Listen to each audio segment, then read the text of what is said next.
السلام عليكم يا شيخنا. عليكم السلام ورحمة الله وبركاته.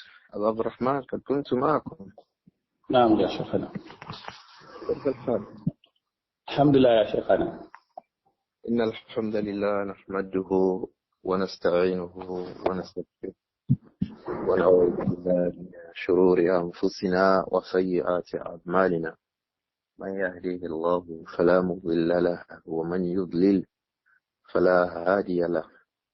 أشهد أن لا إله إلا الله وحده لا شريك له، وأشهد أن محمدا عبده ورسوله صلى الله عليه وآله وسلم. أما بعد. In the last class we started reading what Al-Imām Adh-Dhahabi rahimahullah in this book Siyar A'alām An-Nubala, and as we have repeatedly mentioned, we are reading from the print of Mu'assasat al-Risala with the tahqiq of Shaykh Shu'aib al-Arnaout and Shaykh Bashar Awad Ma'ruf. We are reading from the second volume, volume 2. We started from page 135 from under the tarjama of our mother Ummul Mu'mineen Āishah radiyallahu anha. If you have the print of Shaykh Ayman al-Shabrawi, which is the print of Darul Hadith, you will be starting the reading from the third volume, page 426. But today, bi'idhnillah, we will be starting from page 148 from the second volume. From the second volume, which is the print of Mu'assasat al-Risala. We started in the last class with what Al-Imām Adh-Dhahabi rahimahullah, the author of Siyar A'alām An-Nubala, what it titles as Tazweejuha bin Nabi sallallahu alayhi wa sallam. Tazweeju Āishah bin Nabi alayhi salatu wassalam. Our mothers getting married to the Prophet Muhammad alayhi salatu wassalam. We had previously mentioned that marriage as one of the things of virtue for Āishah. One of the major things of virtue and excellence for Āishah. One of the major things of superiority for Āishah over the rest of the women was that she was a wife of the Prophet Muhammad. Not just that. She was the only person that he married radiyallahu anha as a young virgin girl from all the 11 women that he married alayhi salatu wasalam. Not just that. She was the most beloved of the wives of the Prophet Muhammad alayhi salatu. Not just that. She had an opportunity to learn under him for 9 years continuous. Radiallahu anha. Knowledge which made her surpass even the scholars who were men in this ummah. So we mentioned in the previous classes that marriage as the thing of virtue and excellence for Āishah radiallahu anha. But under these chapters, Al-Imām Adh-Dhahabi rahimahullah, under his titling Tazweejuha bin Nabi alayhi salatu wasalam, he seeks to mention the story of how the marriage happened. Previously, we were talking about the marriage as a thing of virtue for her. But here, he sought to tell us what happened, the events around the marriage. How did the marriage happen? How did the marriage occur? How did it go? This is what he intends to narrate to us here. Rahimahullah al-Imām Adh-Dhahabi. So he said, Tazweejuha bin Nabi sallallahu alayhi wa sallam. We actually started this passage from our last class. And our attention in that class was drawn towards explaining the faults and in the error in that video, the TikTok video that went round from somebody called Imam M.A. Aziz, when he tried to draw conjectures and speculations and a lot of guesswork to determine how old our mother Āishah was radiyallahu anha when she became married to the Prophet Muhammad alayhi salatu wasalam. So we quickly come back to that hadith and proceed to read about how the marriage went between Āishah radiallahu anha and the Prophet Muhammad alayhi salatu wasalam. What roles did her parents play? And how did it all happen? So Imām Adh-Dhahabi said, روى هشام عن أبيه عن عائشة رضي الله عنها قالت Hisham ibn Urwa. Hisham ibn Urwa will continue to come as an isnad regarding Āishah, because Hisham is the son of Urwa ibn Zubayr. And Urwa ibn Zubayr grew up inside the house of Āishah. So the bulk of the information about the life of Āishah, you will hear it from Urwa ibn Zubayr. And the son of Urwa ibn Zubayr was who? Hisham. So that was why you'll always find Hisham and Abihi. Abu Hisham here is Urwa ibn Zubayr, the younger brother of who?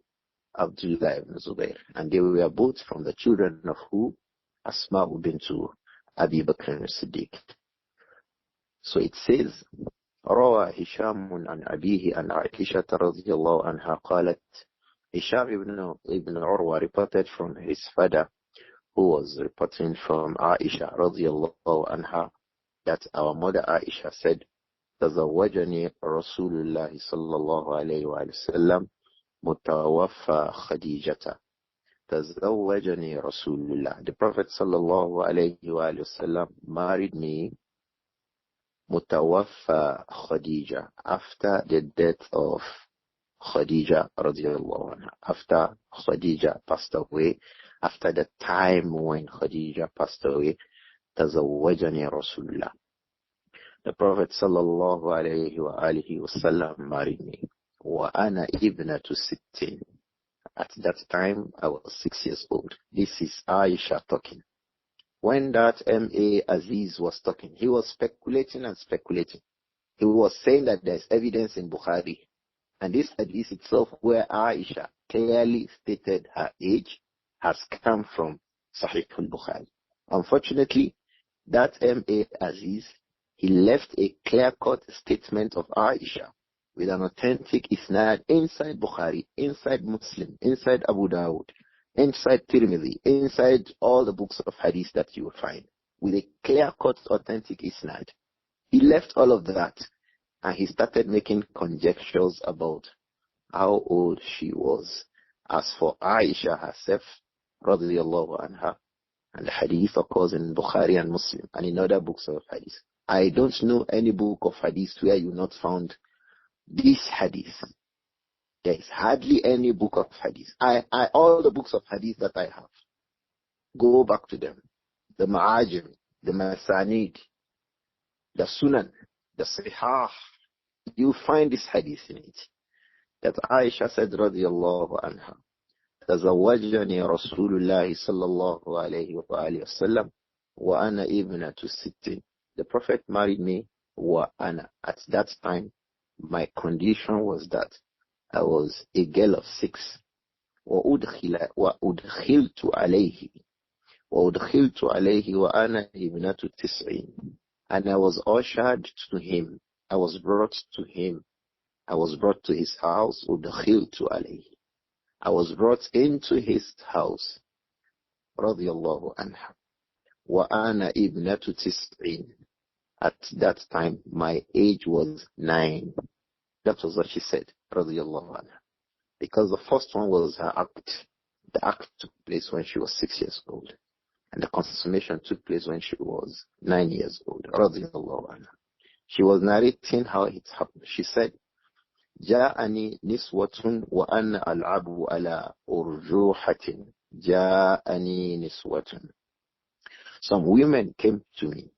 وأنا ألعب على أرجوحة. While I was playing on an أرجوحة. The أرجوحة is a wood, a plank that will be wide and long. At the middle of it, there will be something like a fulcrum, so that the two sides can move.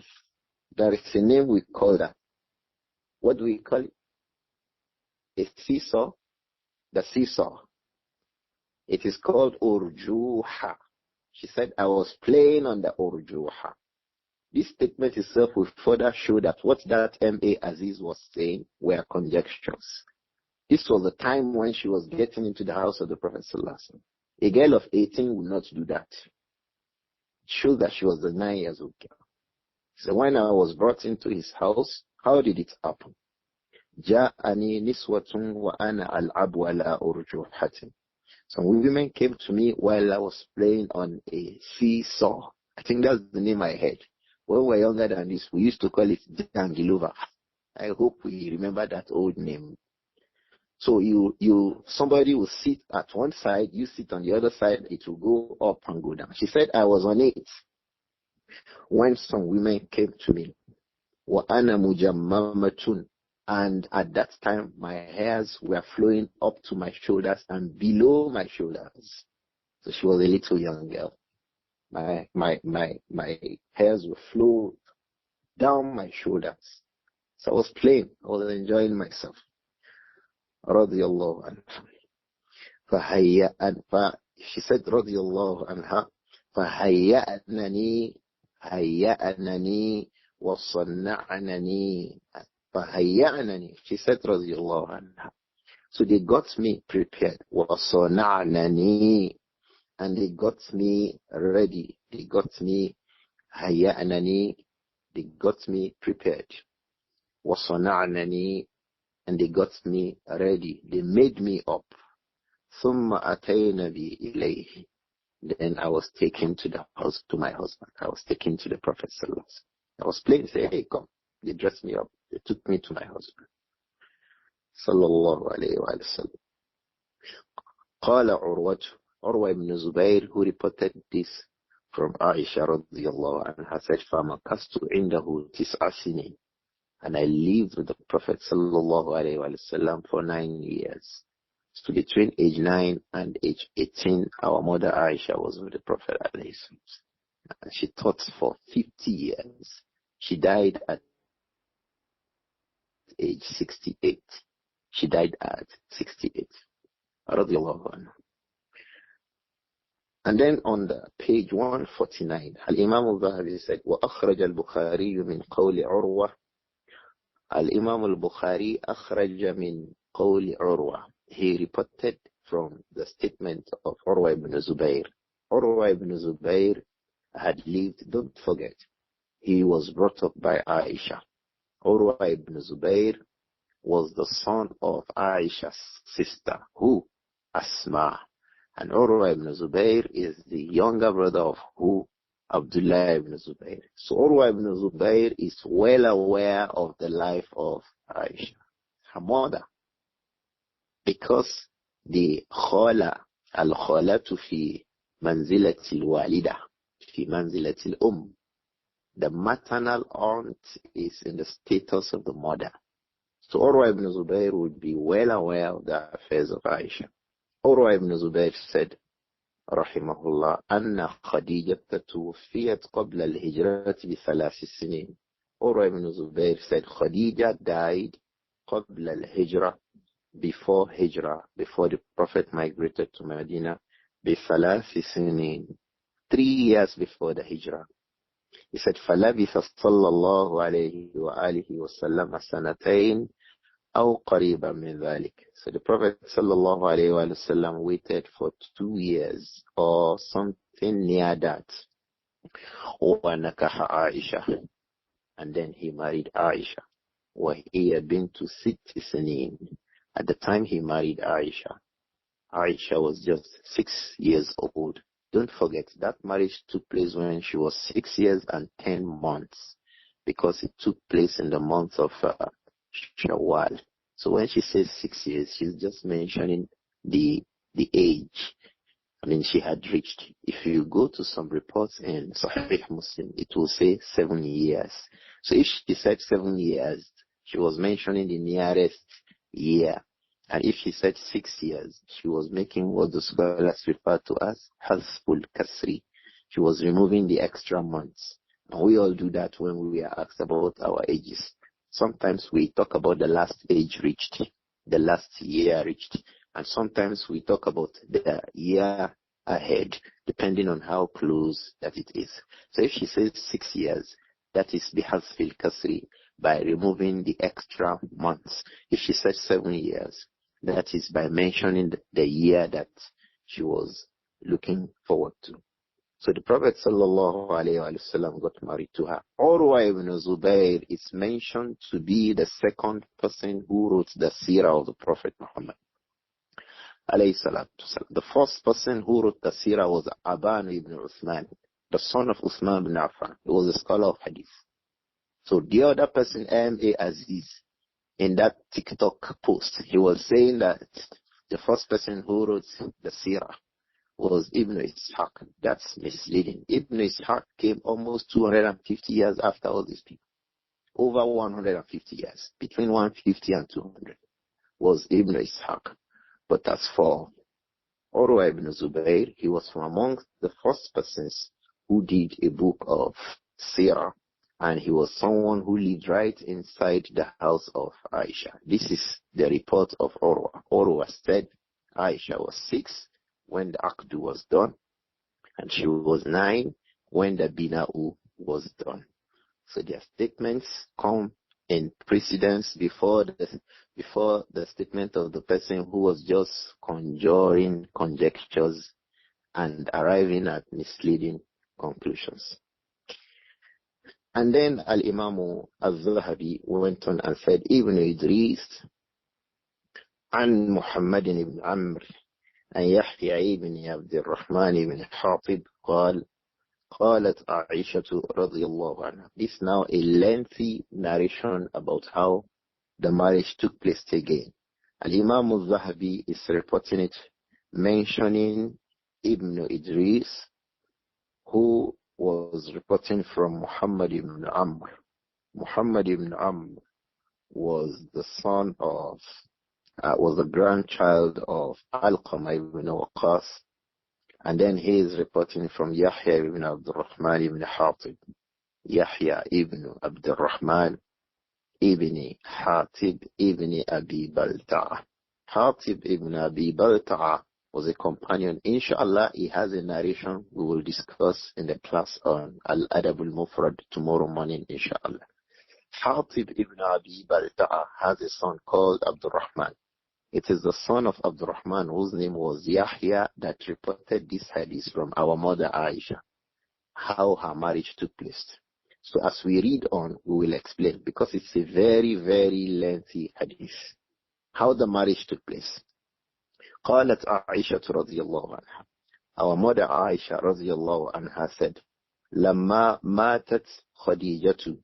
When Khadija رضي الله عنها died, and we had heard from Urwa ibn Zubayr above that the Prophet sallallahu alayhi wa alihi wasallam waited for some time, for about 2 years alayhi salatu wasalam, before he went on to talk about getting married. But we'll hear about it here, inshallah. Aisha said, radiyallahu anha, لما ماتت خديجة جاءت خولة بنت حكيم. When Khadija died, جاءت خولة بنت حكيم. Khawla bint Hakim came to the Prophet sallallahu alayhi wa sallam. We remember that she's from amongst the maternal aunts of the Prophet sallallahu alayhi wa sallam. Khawla, if you ask, why was it Khawla? Khawla was from the maternal aunts to the Prophet Muhammad sallallahu alayhi wa sallam. And you know, the maternal aunts, they'll be very concerned, because if their sister was around, their sister would be the one encouraging the Prophet ﷺ to marry again. But now, their sister was not around, so they will feel the responsibility to come and suggest marriage to the Prophet ﷺ. You stayed. Khadija has died. You should have a wife by now. First year, second year. What are you doing, Muhammad? So Khawla bint Hakim came to the Prophet sallallahu alayhi wa sallam. فقالت يا رسول الله ألا تزوج. She said, "Oh Messenger of Allah, ألا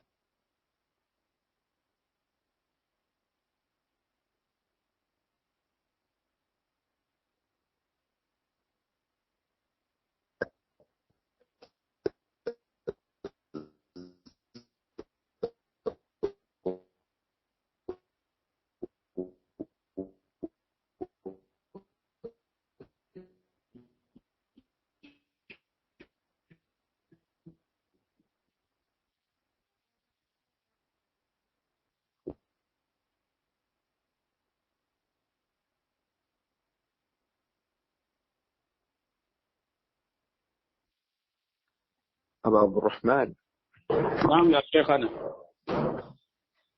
what was the last thing you heard? That قال سي ألا تزوج. طيب. Qawla to Hakim came to the Prophet Muhammad and he asked, Ala tazawwaj, would you not be getting married, O Muhammad? And then he asked her, Woman, and to who?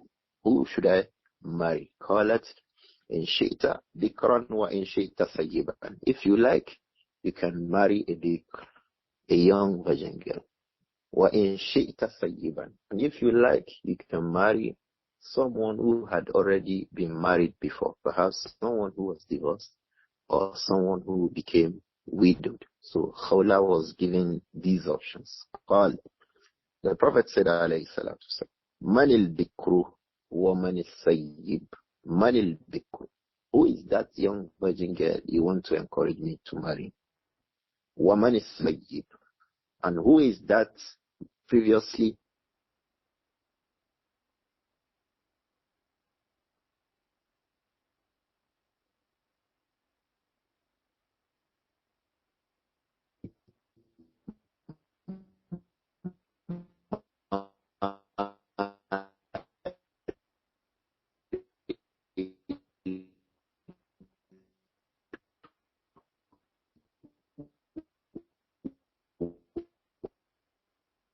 man who had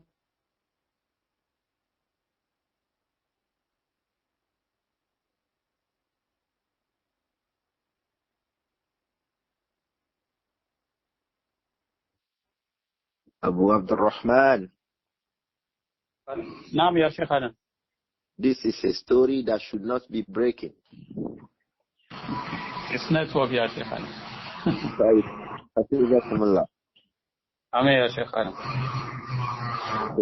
Qawla radiyallahu anha was saying to the Prophet Muhammad sallallahu alayhi wa sallam that in shi'ta bikran wa in shi'ta thayyiban. If you like, I will arrange for you to marry a bikr, a young virgin girl. Wa in shi'ta thayyiban. And if you like, I can arrange for you to marry a woman who had been married before. The Prophet said, alayhi salatu wasalam, Manil bikru wa manil thayyib. Who is that young virgin girl you want to suggest? Wa manil thayyib. And who is the previously married woman you want to suggest? Khawla said, radiyallahu anha, Amma al-bikru. As for the young virgin girl, فَعَائِشَةُ إِبْنَةُ أَحَبِّ خَلْقِ اللَّهِ إِلَيْكِ. I am suggesting Āishah, Ibnatu Ahabbi Khalqillah Ilayk, the daughter of Ahabbu Khalqillah, the most beloved creatures of Allah to you. And that was who? Abu Bakr as-Siddiq. It meant that the Prophet's love for Abu Bakr as-Siddiq was not something that was hidden. Just like the love of the Prophet sallallahu alayhi wa sallam for Āishah was not hidden. So even before he married Āishah, and then Āishah became Ahabbul Khalq ila al-Rasuli alayhi salatu wasalam. Before the Prophet married Āishah, the person people knew to be the most beloved person to the Prophet was who? Abu Bakr as-Siddiq. So Khawla was using that to encourage him. After all, you love the father of the girl. So Khawla radiyallahu anha encouraged in that expression. There's encouragement for the Prophet. She's a young girl whose father you really, really love. وَأَمَّا الثَّيِّبُ. As for the person who was previously married, فَسَوْدَةُ بِنْتُ زَمْعَةٍ. I am suggesting Sauda bintu Zam'a radiyallahu anha. And then she said, قَدْ آمَنَتْ بِكَ وَاتَّبَعَتْكَ. قَدْ آمَنَتْ بِكَ. Sauda آمَنَتْ بِكَ. He had accepted Iman. She had accepted Islam. وَاتَّبَعَتْكَ. And she had followed you. This is evidence that if you want to encourage a man to marry a woman, say about that woman something that will encourage the man to marry the woman. Likewise, if you want to marry a woman to a man, say about the man what will encourage that woman to marry the man? Here, for Āishah, Khawla bint Hakim was telling the Prophet that, sallallahu alayhi wa sallam, Āishah to is what? Bintu ahabbi khalqillahi ila rasulillah. Āishah is the daughter of the most beloved creature of Allah to you.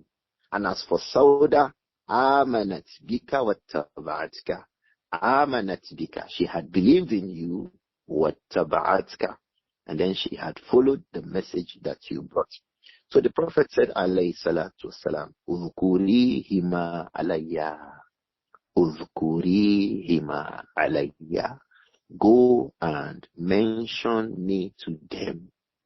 Go and do the proposal to them. Just this morning, somebody was asking me, is it lawful to marry two women on a single day? This shows that it is permissible. Because the Prophet made the proposal on a single day, and he was ready on a single day. Even though we'll come back to this story, we'll come back to these matters, inshallah. So the Prophet said to Khawla, radiyallahu anha, Uzkurihima alayya. Go and mention the two of them, the Bikru and who? The Sayyid. Qalat, Āishah said, radiyallahu anha. La Khawlatu bint Hakim said, radiyallahu anha, فَأَتَيْتُ Ruman. So she went to Ruman. Who is Ruman? The mother of Āishah. فَقُلْتُ يَا Ruman. Khawla, because Khawla was a woman. Khawla, radiyallahu anha, was who? Was a woman. So who did she go to? She went to the mother of Āishah. This is evidence. A woman may come to propose a man to your daughter.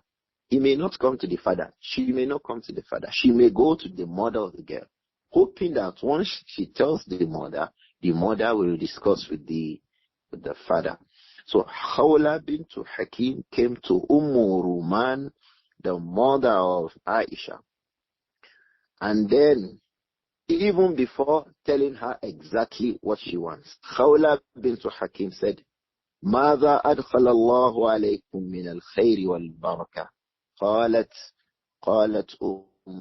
خولة بنت حكيم فأتيت رومان فقلت يا رومان. She came and told Ruman, oh Ruman, ماذا أدخل الله عليكم من الخير والبركة. How much is it of al-khair and al-barakah that Allah has brought to you? Ruman, Allah has brought khair and what? Barakah to you. Why was Khawla referring to it, to the Prophet, as khair and barakah? Ruman, Allah has brought khair and barakah. Why? The Prophet has agreed to proceed to marry the daughter of Ruman. So that is khair for Ruman. That is barakah for Ruman.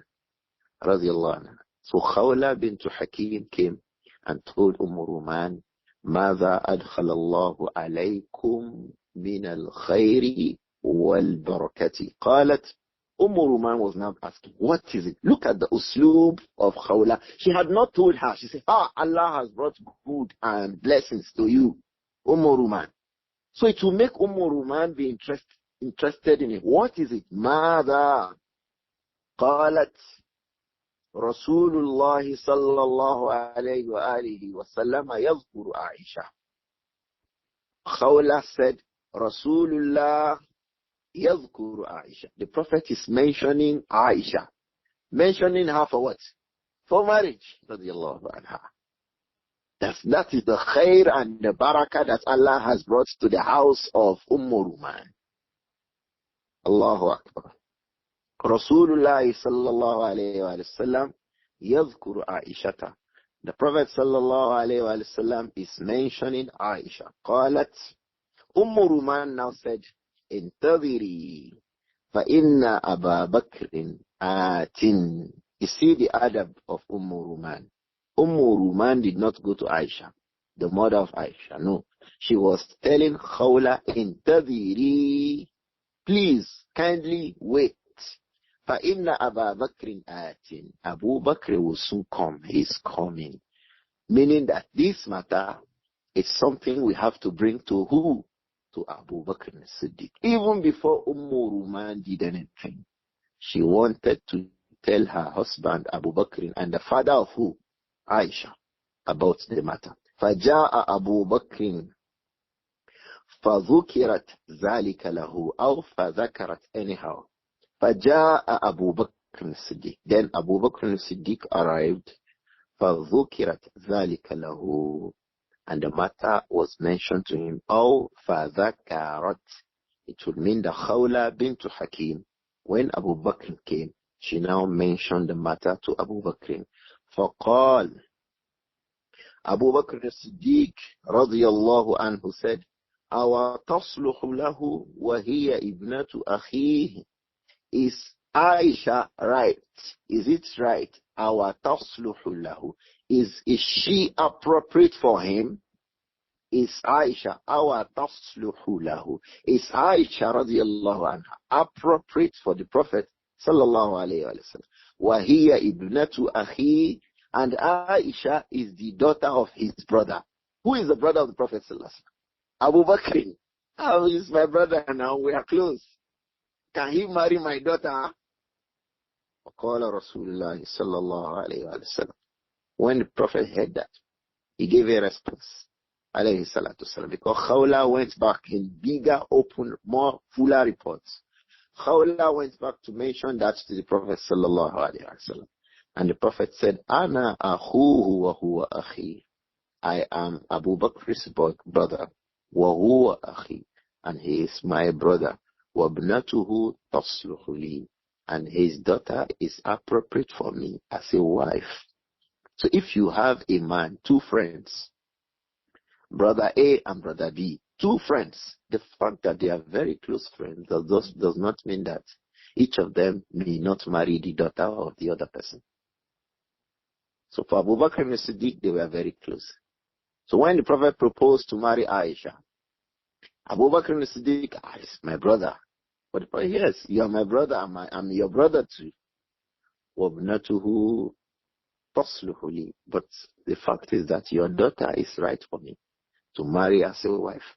فَقَامَ أَبُو بَكْرٍ الصِّدِّيقِ. Then Abu Bakr as-Siddiq stood up. فَقَالَتْ لِي أُمُّ رُومَانَ. Then Ruman said to Khawla bint Hakim, because Abu Bakr stood up from the place. Yes. Okay. So Ruman said, إِنَّ الْمُطْعَمَ ibn Adi كَانَ قَدْ ذَكَرَهَا عَلَى ابْنِهِ. إِنَّ المطعم ibn Adi. مطعم ibn Adi. إِنَّ المطعم ibn Adi قد ذكرها على ابنه. Mut'im ibn Adi had mentioned to Abu Bakr as-Siddiq that his own son would marry Āishah. This makes us understand that it was not strange. It was not something the Prophet started. It was something that was known and common amongst them. Why? Even before the Prophet proposing to marry Āishah, another person had already proposed to marry Āishah. The other person had proposed Āishah to Abu Bakr as-Siddiq. So it was, the Prophet was not the first. It's not strange. It was something that was common. It was not only common amongst the Arabs. It was common amongst the Jews. It was common amongst the early peoples of the world. Across the history of the world, it was a regular thing that very young girls get married. It was a very, very common thing in the history of the world. Radiyallahu anha, to our mother Āishah. So Ruman, the mother of Āishah, said, إِنَّ الْمُطْعِمَ ibn Adi كَانَ قَدْ ذَكَرَهَا عَلَى ابْنِهِ. So Mut'im ibn Adi had mentioned Āishah to his, or for his own son. وَوَاللَّهِ, and I swear by Allah, مَا أُخْلِفُ وَعْدًا قَطُّ. وَوَاللَّهِ, and I swear by Allah, I will not contradict, I will not violate a word that I have. If we have promised it, we have promised another family, and we should not violate. I don't violate promises. So that was what Ruman said. Khawla said, radiyallahu anhu, فأتى أبو بكر المطعم. So Abu Bakr went to meet Mut'im ibn Adi. فقال, Abu Bakr said to Mut'im, ما تقول في أمر هذه الجارية? What are you saying regarding the affairs of this little young girl? This Umadei al-Jariyah. What are you saying regarding this young girl? Abu Bakr was asking who?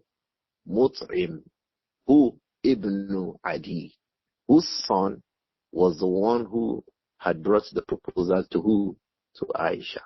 Mut'im had mentioned Āishah for his own son. So Abu Bakr can say, come, how about, are you people still interested in this Jariyah? When Arabs say Jariyah, that is a little young girl. This is another refutation to that M.A. Aziz, who said that Āishah was 18 years old. Arabs will not say Jariyah regarding a young girl. They will say Jariyah regarding, they will not say Jariyah regarding an 18 years old girl. Arabs will not say Jariyah when they refer to a girl of 18. So Abu Bakr as-Siddiq radiyallahu anhu was asking Al-Mut'im ibn Adi, Ma taqulu fi amri hadhihi al-jariyah? What are you saying regarding the matter of this little young girl? Referring to who? Referring to Āishah. Qala, he said, فَأَقْبَلَ عَلَى امْرَأَتِهِ. Al-Mut'im ibn Adi now turned to his own wife. In this report, her name was not mentioned, but her name was Fata, the wife of Al-Mut'im ibn Adi. What is her name? Fata. So Fata, her husband Al-Mut'im ibn Adi now asks her, Ma taqulin? What will you say? My wife, what's your comments? It was in the presence of who? Abu Bakr as-Siddiq. فَأَقْبَلَتْ عَلَى أَبِي بَكْرٍ. So Fata now turned to Abu Bakr. فَقَالَتْ, she said, لَعَلَّنَا إِنْ أَنْكَحْنَا هَذَا الْفَتَّى إِلَيْكَ تُدْخِلُهُ فِي دِينِكَ. لَعَلَّنَا, perhaps, إِنْ أَنْكَحْنَا هَذَا الْفَتَّى إِلَيْكَ, if we allow our son to marry to you, meaning to marry your daughter, تُدْخِلُهُ فِي دِينِكَ, you will bring her, you will make our son, you will bring our son into your religion. This is another refutation for that M.A. Aziz. That M.A. Aziz narrated this incident, and he began to say that what Fata said to Abu Bakr was that Āishah will bring their own son into Islam. So if Āishah will bring their son into Islam, it means that Āishah was already a matured girl who is able to convince somebody to accept Islam. That is a wrong statement. What the woman said is here that we are reading. فَأَقْبَلَتْ عَلَى أَبِي بَكْرٍ فَقَالَتْ, the woman turned towards Abu Bakr as-Siddiq and said, لَعَلَّنَا إِنْ أَنْكَحْنَا هَذَا الْفَتَى إِلَيْكَ تُدْخِلُهُ فِي دِينِكَ. Perhaps if we allow our son to marry your daughter, you, Abu Bakr, تُدْخِلُهُ فِي دِينِكَ, you will bring our son into your religion. So what he was saying was misleading. Maybe he deliberately changed it, or that he read it from somewhere without verifying. This author also occurs in Tabaqat of Ibn Sa'd. It also occurs in Musnad of Imām Ahmad. I have gone to check them. And he is the one who is wrong. He was reporting that Āishah said, that the woman said Āishah will bring her son into Islam. What the woman said was that Abu Bakr would bring their own son into Islam if their son was married to a daughter of Abu Bakr as-Siddiq. I hope that misleading issue should be resolved by the brother. He was just trying to do what, when we were younger than this, we used to refer to as wuru to the answer. May Allah protect us. So when al-Fata said that, فأقبل عليه أبو بكر الصديق. Abu Bakr as-Siddiq now turned to Al-Mut'im ibn Adi فقال, and then he asked him, ما تقول أنت? You Mut'im, what are you saying? قال, Mut'im said, إنها لتقول ما تسمع. Yes, she has said what I want to say. What my wife has said, what you have heard is what we say. What my wife has said is what you say. فقام أبو بكر الصديق وليس في نفسه من الموعد شيء. So Abu Bakr as-Siddiq stood up. وَلَيْسَ فِي نَفْسِهِ مِنَ الْمَوْعِدِ شَيْءٌ. So there was nothing in his mind about a previous promise that had been between them and who? The family of Al-Mut'im ibn Adi. They have rejected. They said they don't want. They didn't even know the Prophet was interested. And the Prophet did not know that there was somebody who was originally interested. I hope we get this story clearly. The Prophet, when the proposal was sent from Khawla bint Hakim to Āishah, the Prophet did not know there was a previous proposal from another family to who? To Āishah. And when the proposal of the Prophet came, before they gave an answer, they came to verify about the first proposal. And those people said they are not interested because they are afraid that Abu Bakr will make their son to become a Muslim. And they don't want their son to become a Muslim. Not just that, Fatah, the mother of the family, the woman in the family said it. Abu Bakr asked the husband, you, what are you saying? Say, I'm saying what you have heard. He said, okay. So Abu Bakr stood up. وَلَيْسَ فِي نَفْسِهِ مِنَ الْمَوْعِدِ شَيْءٌ. So there was nothing in his mind that there was a previous promise for anybody to marry Āishah. Those who even mentioned Āishah, they have said they don't want again. Why? They are afraid that Abu Bakr will, by the fact that his daughter is married to their own son, they are afraid that their son will become a Muslim. So instead of their son becoming a Muslim, they don't want to marry the daughter of Abu Bakr as-Siddiq. لِيَجْزِيَ اللَّهُ أَمْرًا كَانَ مَفْعُولًا. So that's what Allah has decided can happen. What is it? That Āishah radiallahu anha was going to become the wife of the Prophet Muhammad sallallahu alayhi wa sallam. فَقَالَ لَهَا. So Abu Bakr as-Siddiq left them and said to Khawla bint Hakim, قُولِي لِرَسُولِ اللَّهِ صَلَّى اللَّهُ عَلَيْهِ وَسَلَّمَ فَلْيَأْتِي. Say, O Khawla, to the Prophet Muhammad sallallahu alayhi wa sallam, let him come. Let the Prophet come. فَجَاءَ رسول الله صلى الله عليه وسلم فملكها. يعني the Prophet came صلى الله عليه وسلم فتزوجها.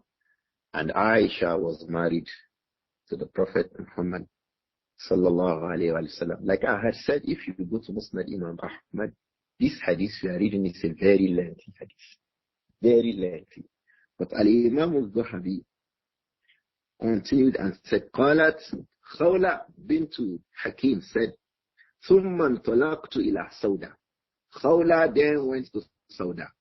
Khawla, you know, the Prophet sallallahu alaihi wasallam, it was Al-Bikr and what? Al-Sayyid. The Bikr was who? Āishah. And the Sayyid was who? Sauda. Radiyallahu anhu. So after Āishah was married to the Prophet, ثُمَّ انطَلَقْتُ أو ثُمَّ انطَلَقَتْ إِلى سَوْدَةٍ. انطَلَقَتْ مَنْ؟ Khawlatu. So Khawla now proceeded to meet Sauda. وَأَبُوهَا شَيْخٌ كَبِيرٌ. And the father of Sauda was an old man. وَذَكَرَتِ الْحَدِيث. And then she continued the report. The father of Sauda was an old man. So when Khawla came, he mentioned Sauda to the father. And the father said, go and meet my daughter. When he mentioned to the daughter said, go and meet my father. And then the father was happy, he was pleased that the Prophet was marrying Sauda. And then he invited the Prophet and then he married Sauda. Now, there are questions about, did these two nikah happen on the same day? I said, well, it's apparent that the Prophet gave the order, he gave the suggestion that the khitbah should come on that same day when Khawla came to him. But you will see what had happened between the family of Al-Mut'im ibn Adi, Abu Bakr as-Siddiq, and all of this. It is possible that all that happened within a single day, and it is possible that they happened on different days.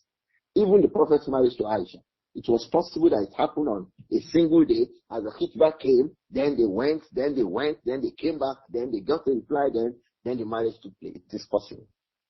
It is also possible that Aisha's marriage took place on that day or a few days after. There was go, come back. Don't forget that Abu Bakr as-Siddiq first said, she's the daughter of my brother. He's my brother now. Can he marry my daughter? The Prophet gave an answer, yes, I can marry my daughter. Anta akhi wa ana akhuk. Huwa akhi wa ana akhuk. Yes, it's my brother. Perhaps that one happened on one day. Then the following day, Khawla came back again and the like of that. Allahu A'lam. So it is possible that all of that happened within a day. It is also possible that they happened on different days. But the point is that the khitbah, the allowance that go and do the khitbah, that one happened in a single sitting between who? The Prophet Muhammad sallallahu alaihi wasallam and who? Khawla bint Hakim, who went to do the khitbah. This is also evidence that our parents and our elderly relatives can arrange marriage for us. Khawla was the one going. Khawla was the one suggesting. These days, young girls will think that it is out of point for their aunts to say, hey, come and marry so man. Or to say to a man, hey, you come and marry so girl. It's not wrong. This was a practice. The Prophet he was just there, and his aunt Khawla came to say, hey, will you marry? What are you waiting for? Say, well, I'm married. Say, what do you have? I have a young girl. It was also possible that Khawla bint Hakim, and that's most probable, she was already decided on the women she wants to suggest for the Prophet. Before she came, she had already looked around. Then she came and said, oh, how about marriage? Say, well, do you have somebody to suggest? Say, yes. Who? I say, I have one virgin girl, and I have one previously married girl. Who is the virgin girl? Āishah, the daughter of your friend. Who is the previously married one? Sauda bint Zam'a. And that woman, she had believed in you, she had accepted your message. So he was in that, he was encouraging the Prophet. She was encouraging the Prophet Muhammad sallallahu alaihi wasallam. These days, young girls think that they are the ones who have to search for a wife by themselves. They are the ones who want to search for a husband and all of this. And then we'll see the involvement of Abu Bakr as-Siddiq in the marriage of Āishah. In the selection itself, these days, most men don't care. They will be telling their daughters to go and bring a man. Most men don't care these days. Their fathers, and the uncles who marry girls out, they don't care. They'll tell the girl, go and look for them. Go and bring a man. And the girls too, when their uncles bring men, they'll be behaving like as if the men have offended them. So Āishah radiallahu anha went on. It's a very lengthy narration. Towards the end of it is what I like to read to us. She said in the last two lines, radiallahu anha, when she spoke about, this was about the act. Then she mentioned that they made hijrah, and then they went to Medina, how the women came to her, they dressed her up, and then they prepared her to go into the house of the Prophet Muhammad sallallahu alaihi wasallam. And then the Prophet took her, they went to their house. She said, radiyallahu anha, ma nushirat alayya jazurun. When the walima took place, when the consummation took place, Āishah said, radiyallahu anha, ma nuhirat alayya jazurun, wa ma zubihat alayya shat. Ma nuhirat alayya jazurun. No camel was slaughtered when I got married. وَمَا ذُبِحَتْ عَلَيَّ شَاةٌ. No, even a lamb, a sheep, or a goat, or a ram was slaughtered when I went to. No ram, no slaughtering, nothing. Because that was the condition of the Prophet sallallahu alaihi wasallam at that time. حَتَّى أَرْسَلَ إِلَيْنَا سَعْدٌ ibn Ubadah بِجُفْنَةٍ كَانَ يُرْسِلُ بِهَا إِلَى رَسُولِ اللَّهِ صلى الله عليه وسلم إِذَا دَارَ إِلَى نِسَائِهِ. We were like that. No camel was slaughtered. No goat was slaughtered. Radiallahu anha, the best woman, the most knowledgeable woman. Āishah, when her marriage was done, no camel was slaughtered. مَا نُحِرَتْ عَلَيَّ جَزُورٌ وَمَا ذُبِحَتْ عَلَيَّ شَاتٌ. مَا نُحِرَتْ عَلَيَّ جَزُورٌ. No camel was slaughtered over my marriage. وَمَا ذُبِحَتْ عَلَيَّ شَاتٌ. No goat, no ram was slaughtered. It is not that it is not lawful to kill, but they should not be the reason why young women should not marry. Most young people have not married now. because they are still looking for the money to contribute. They are still contributing and gathering money for the celebration. What is now important to people is that celebration, not the khair and the barakah of the marriage itself. That celebration, that photo, that snapping, that hall, they rented the hall, they bought a cloth of 1 million. This is what is important to many women now. For Āishah, she said, مَا نُحِرَتْ عَلَيَّ جَزُورٌ. No camel was slaughtered in my marriage. وَمَا ذُبِحَتْ عَلَيَّ شَاةٌ. No goat was slaughtered. So marriage can still go on well, even when no goat or ram was slaughtered. And like Khawla said, that is a marriage of what? Khair and barakat. So if that is your condition of a young man, please accept the condition. Oh, young woman, you don't have to go and start borrowing money, loan the money, this one borrow you this one borrow you that. And all the show-offs that we see today. The best marriage, because that was the best man, alayhi salatu wasalam. He married Āishah. She said, مَا نُحِرَتْ عَلَيَّ جَزُورٌ وَمَا ذُبِحَتْ عَلَيَّ شَاةٌ. No camel was slaughtered over me, and no ram was slaughtered over me. No sheep was slaughtered over me. In fact, there was no food until Sa'ad ibn Ubadah came with a bowl of food, just nothing, with a bowl of food, and he brought that food to the house. And that house, he used to, that food, that bowl, he used to use it to bring food, even when I was already married. When the Prophet went from one house, one apartment of his wives to the other, Sa'ad ibn Ubadah would still do that. He was still bringing. It was normal food, the way we ate normally. We ate normal food that day. Because perhaps at that time there was no ability to slaughter. The point here is, don't let it be that the reason why you are not getting married is the money for the celebration. If you don't have money for the celebrations, just get married as you are at that time. For many, the celebration itself is important, more important than the good marital life. So people want to kill themselves and overburden themselves. As for Āishah, she said, Radiallahu anha, and she's better than you. Āishah said, مَا نُحِرَتْ عَلَيَّ جَزُورٌ وَمَا ذُبِحَتْ عَلَيَّ شَاتٌ. No camel was slaughtered over my marriage, and no goat or ram or sheep was slaughtered. No, nothing. Well, like that. So she narrated that, Radiallahu anha, and she ended the lengthy narration by saying, وَأَنَا يَوْمَئِذٍ بِنْتُ تِسْعِ سِنِينَ. And on that day when I was brought into the house of the Prophet sallallahu وَأَنَا بِنْتُ تِسْعِ سِنِينَ. I was a young girl at age 9. I was a young girl of 9 years old. And she was narrating the story, radiallahu anha. So you can see a very, very, very interesting story about the marriage. Imām Adh-Dhahabi even summarized it. It was a lengthy story in the Musnad of Imām Ahmad. In that place, she mentioned how she was dressed, how they washed her head, they washed her face, they painted it, and then they took her to the Prophet sallallahu alaihi wasallam. They were even saying, Barakallahu alaykum, Baraka alaykum, and all of these. And then shortly, the women who had gathered in the room of the Prophet sallallahu alaihi wasallam, they just left. She said, then it remained just me and the Prophet Muhammad sallallahu alaihi wasallam. It was after she said all that, she now said, "Ma nuhirat alayya jazurun." No camel was slaughtered over me. Wa ma dhubihat alayya shatun. No camel, no goat was slaughtered over me. Even the food hatta. You were like that until Arsala Sa'd ibn Ubadah bi jafnatin kana yursil biha ila Rasul. There was a food, a plate of food that Sa'd ibn Ubadah used to send. Until he sent that plate, nothing, no food, nothing. He just brought it. And when the Prophet was rich, alayhi salatu wasalam, he did a marriage. For 3 days, people were eating food. Like his walima over Zainab bint Jahsh. For 3 days.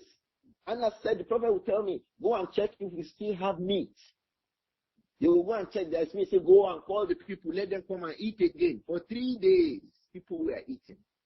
So it is just as the condition allows. If the condition allows a lot of merrymaking, you are capable without running into debts, without making that be the reason why your marriage is delayed, then carry on. And don't make that be the reason why you become a debt. You run left hand side. Run. Āishah, after all marriage, ما ذبحت علي شاة وما نحرت عليها جزور. No camel was slaughtered over Āishah, and no goat was slaughtered over Āishah. But as for Zainab, camel was slaughtered. For 3 days they were eating. So it depends on the situation at the time. I think it will be sufficient to stop here regarding this narration about how the marriage went between the Prophet Muhammad sallallahu alaihi wasallam and our mother Āishah radiyallahu anha. Abu Abdurrahman, you have a few questions for me now, I think.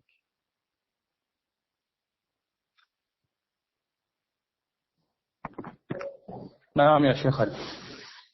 There's a question here. Assalamu alaikum wa rahmatullah. Are the dolls of today, the teddy bear, permissible for our girls? Since we were told our mother Āishah also used to play with dolls. We are coming back to that in the next class. The next set of ahadith we read was how then did she enjoy the marriage. She had narrated the story of how she got into the house of the Prophet sallallahu alaihi wasallam. In fact, this report we just read, I wish that we read it in full. She reported everything in details, up to when the women brought her into the house. They were praying for her, playing with her, and then later on they just left. And it remained herself and the Prophet Muhammad sallallahu. She even said that initially she was feeling uncomfortable, and then later she felt calm that this is the messenger of Allah, this is my husband, and that. Radiyallahu anha. Radiyallahu anha. So, inshallah, we'll come back to, okay, so what happened in the marriage? How did she used to stay in the house? What was she doing? Was she just alone like that? Don't forget, she was the second wife in the house. Because as for Sauda bint Zam'a, she came into the house fully after the marriage. So the Prophet sallallahu alaihi wasallam in Mecca, for the rest 1 year that he spent in Mecca, who did he have in his house as a wife? Sauda bint Zam'a. But Āishah was still in their house because she was still a far young girl with whom consummation cannot take place. So when she became older, more mature, then she went after Hijrah. That was after the Battle of Badr. Then she went into the house of the Prophet Muhammad sallallahu alaihi wasallam. But as for what happened after that in the marriage? How did the marriage go? And now they had migrated from Mecca to Medina. What happened after that time? Inshallah, we'll be reading from that in the next class. And all of that had to do with how she was playing. She had friends who were her age mates in their neighborhood, and they had dolls that they used to play with. And when the Prophet was coming, sallallahu alaihi wasallam, those girls will hide under the curtain. And he himself, he will hide himself. He does not want the girls to see him, alayhi salatu wasalam, because he wanted them to stay and play with Āishah. He used to play, alayhi salatu wasalam. All of these, we will mention them in the next class. And they used to play with dolls. So then we will discuss the permissibility of using or playing with dolls, inshallah, in the next class. It was a very, very sweet and interesting marriage between Āishah and the Prophet Muhammad sallallahu alayhi wa sallam. Jazakumullah khair ya Shaykh. Ameen, ameen. This one says, how do we clarify the fact that a non-Muslim proposed to Āishah first? I mean, our parents were willing to marry. He said, we clarify the fact that a non-Muslim proposed to Āishah first. That our parents were willing to marry her to a non-Muslim. At the time, there were no laws about that they should not marry. That happened in Medina. Don't forget, that happened in Medina. It was in Medina. Now, no, it was in Medina that the prohibition came. Do you understand? But as for this one happened a year before Hijrah. At that time, there was no prohibition of don't marry non-Muslims. I hope that it is clear. It was at the beginning of it all. At that time, there was no prohibition. If you go to Surah Al-Mumtahina or Mumtahana, that happened in after Hijrah. La hunna hillun lahum wa lahum yahilluna lahun. The Muslim women are not halal for non-Muslims. The non-Muslims are not halal for our Muslim women. The men, non-Muslims, they are not halal for our women. Our women too are not allowed for non-Muslim men. La hunna hillun lahum wa lahum yahilluna lahun. That happened after Hijrah. But these incidents we are talking about happened 1 year before Hijrah. I hope that the person who asked that question gets it clear. At this time, it is not lawful for a Muslim woman to become married to a non-Muslim man. It is not lawful for a Muslim woman, young girl, to marry a non-Muslim. It's haram. Allah says, La hunna hillun lahum wa lahum yahilluna lahun. I hope that it is clear about the Rahman. Naam, ya Shaykh Ali. Naam. So another one here says, Assalamu alaikum wa rahmatullahi ya Shaykhana. How can we express and communicate displeasure to our husbands in a pleasing manner? Assalamu alaikum. How do we convey displeasure to our husband in a pleasing manner? By behaving like Āishah. Number one, look for the time when he's not annoyed, when he's calm, he's not under any pressure, and then say it to him with good words. Look for the time he's not annoyed, he's not under any pressure, perhaps even has money in his pocket. Most times, most men, when we have money, we are not stressed up. Maybe when he just collected his salary or paid for a particular job, he's happy, he is open to you. Then you can say, please, there was a matter like this. Say it nicely. If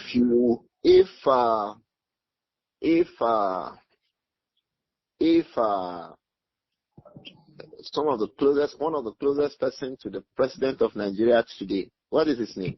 Alake. If he wants to tell President Tinubu that he's run over something, how will he tell him?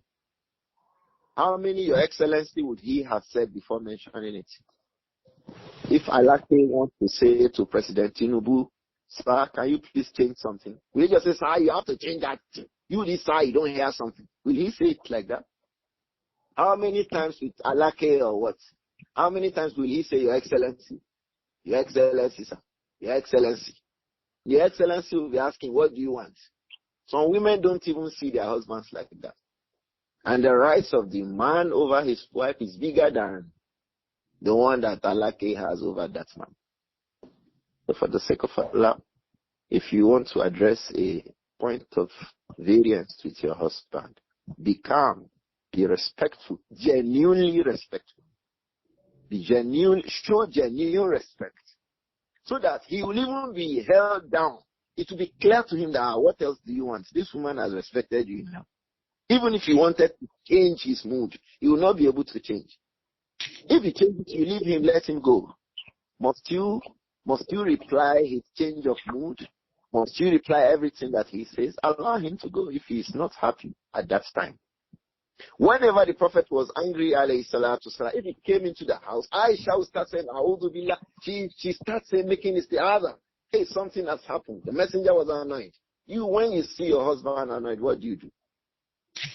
You start laughing at him, or that is the time you want to tell him that, Abu, when you are leaving this house, so that you can get annoyed, make your anger, package all of them at the same time. Some women behave like this. So you're already angry. Hear this one too, so that you add it to your anger. How can you behave like this and think that the husband will respond to you honorably? Or some women deliberately do things that their husbands are angry about, such as the issues of hygiene, such as the issue of being properly dressed, such as the issue of keeping the house neat, cooking good food, not delaying his food. Some men don't want to hear any stories when the food is delayed. You have delayed his food and then you want to correct him. So let the women know this. If the women do all of this, because some women cannot say all this trouble, that is your ibadah. It is your ibadah. It is the means for your gaining al-Jannah. That is where Allah has placed it with your husband. Because when she's pleased with you, and your salah is sound, and your fasting is sound, you will enter Al-Jannah if you die. Your salah is sound, your fasting is sound, and you're able to gain the pleasure of your husband. Don't worry. Tick all the boxes. You'll be in Allah, you get into Al-Jannah, inshallah. So if somebody asks, why all this? Why would a woman have to start studying? A man have to start thinking about his thinking, has to start worrying. Does he feel? How does he think before I correct him? He can correct me anyhow, but I can't correct him anyhow. You can't correct him anyhow. Because for you, Allah has made all this care and attention as things from which you will gain your Al-Jannah if the man becomes pleased with you. I hope that it is clear about that. Naam ya Shaykhana, salawatullah alayhi. I mean, can we stop here? We've already spent the time by 10 minutes. Naam ya Shaykhana. We'll return to class to hear other interesting things about what was happening to Āishah in marriage in the next class, inshallah. Jazakumullahu khairan ya Shaykhana.